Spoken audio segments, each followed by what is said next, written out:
There's no doubt that changes in the way we shop, the challenges of lockdown, and now the rise in energy costs make trading on Scotland's high streets difficult.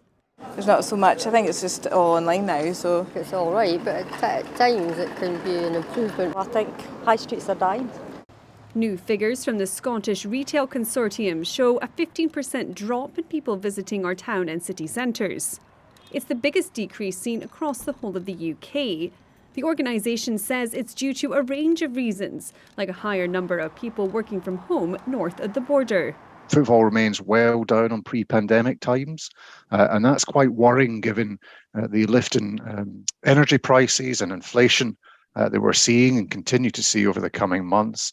And that's a concern ahead of Christmas, which is ultimately the crucial trading period for the retail industry.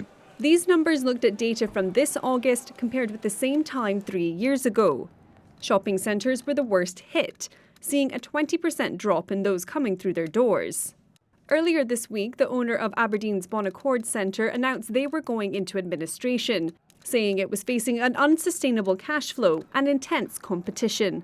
However, there are some who are bucking the trend. We're actually sitting, as we speak today, 19% up year on year, trying to find a niche market to try and bring something different. We've also implemented our market campaign, which again is working with small, medium enterprises throughout Dundee. We can have a stall within the shopping centre over a weekend to try and build their business and again generate footfall. There are still many vacancies across the high streets up and down the country, and Aberdeen's Union Street is no different to that. But sometimes with challenging times, there's also opportunities. And recently, Aberdeen's Peacock Art Studios have taken on this previously empty unit to turn it into an art gallery as part of a project to bring more people back to the high street.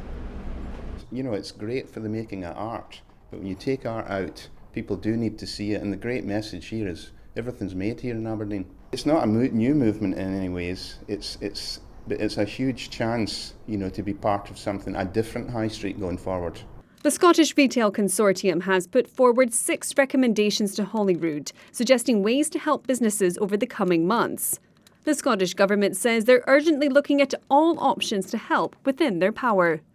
Hayley Bummer, STV News.